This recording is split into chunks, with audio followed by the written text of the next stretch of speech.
All right, buckle up because Star Citizen just dropped an update so messy that the next update isn't even an update. It's a cleanup crew. Alpha 4.9 is basically Cloud Imperium walking into the room, looking at the disaster they created with 4.8 and saying, wow, yeah, we're going to have to fix all of this. We're going to have to fix all this mess before we do anything else. So welcome back to the channel where we talk about the biggest stories in gaming, and sometimes that means revisiting Star Citizen's favorite tradition of breaking something, apologizing for it, and then delaying the stuff people actually want. Today we're diving into Alpha 4.8 and the bug parade it unleashed, and why Alpha 4.9 is now a giant repair patch instead of the featured updates players were expecting. Like, comment, subscribe. Let's get into it. So Alpha 4.8 was supposed to be a big moment. Full universal reset, fresh start, new systems, new missions. Instead, players logged in and immediately found themselves swimming in bugs. Not tiny ones either. We're talking nearly 100 major issues flagged right out of the gate. Star Citizen has been in development since 2012.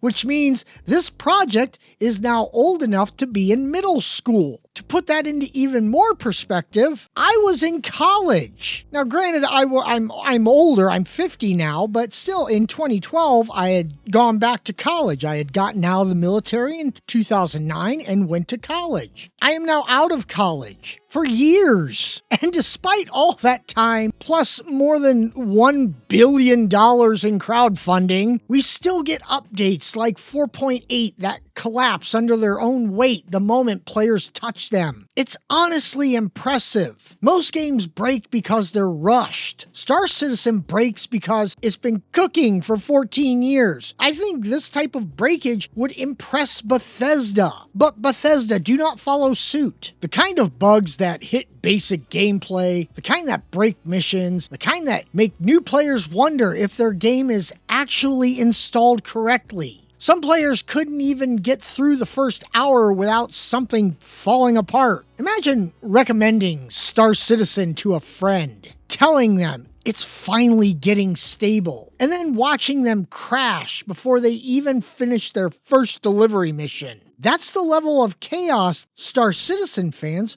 are dealing with. Cloud Imperium didn't pretend that this was fine. They came out and they said they had to reassess their bug prioritization process, which is a polite way of admitting they underestimated how many fires they were about to start. They fixed around 20% of the issues quickly, but the rest, those required pulling developers off of new features entirely. This is the moment where you can picture a giant whiteboard at CIG headquarters with the words "Stop Everything" written across it. Now, originally, Alpha 4.9 was supposed to bring some big additions. The Siege of Orison event was coming back. Instancing tech was supposed to roll out. A new mission giver was lined up.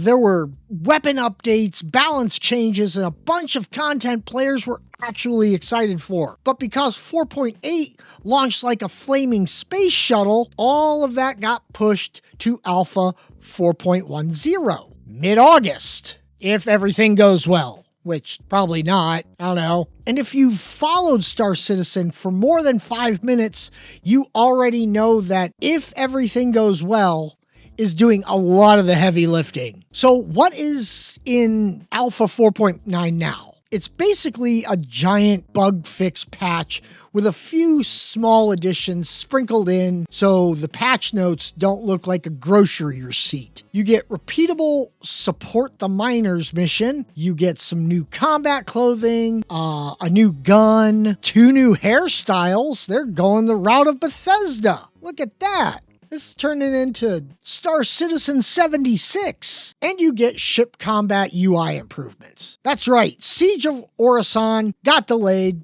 but hey, you can change your hair.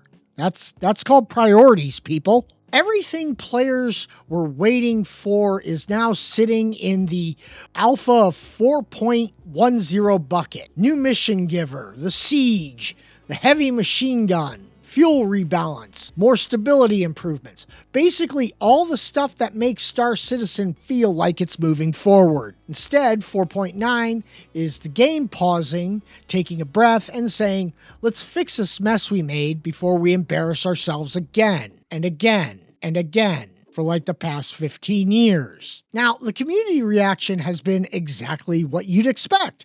Veterans shrugged and said, it's alpha. New players asked why the game breaks in the first hour. Reddit made memes about it. Spectrum wrote essays. And somehow, despite all of this, Star Citizen's funding keeps going up. The game has pulled in over $26 million since May, which I'm just going to make crowdfunding for me. Maybe I can pull in $26 million.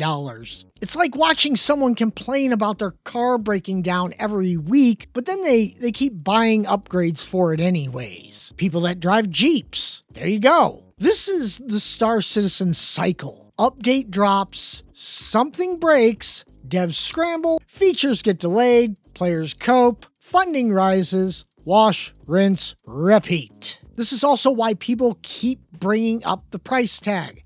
Star Citizen isn't some scrappy indie project. It's the most expensive crowdfunding game ever made. Over $1 billion raised. And the core experience still wobbles like a Jenga tower every time a major patch lands. And remember, this started in 2012. As a simple space sim. Now it's 2026, the game still isn't finished, and Squadron 42 is floating somewhere in the trust us, it's coming zone. And look, Star Citizen is ambitious. It's massive. It's doing things no other game is trying. But when new players still hit game-breaking bugs before they even finish their first mission, it's fair to ask why this keeps happening. So here's the bottom line. Alpha 4.9 isn't a content update, it's a correction. It's Star Citizen cleaning its rooms before it's allowed to play with new toys again. And honestly, at this point, I respect the consistency. If nothing else, Star Citizen will always deliver one thing: content for videos like this. Ta-da! So if you enjoyed this breakdown, hit the like button, subscribe for more gaming news, and let me know in the comments how your experience with Alpha 4.8 went. Did you crash? Did your missions break? Did you try the new hairstyles to see if you liked them? I'm genuinely curious. Kinda, sorta, I guess. I'm gonna go play ESO. All right, bye.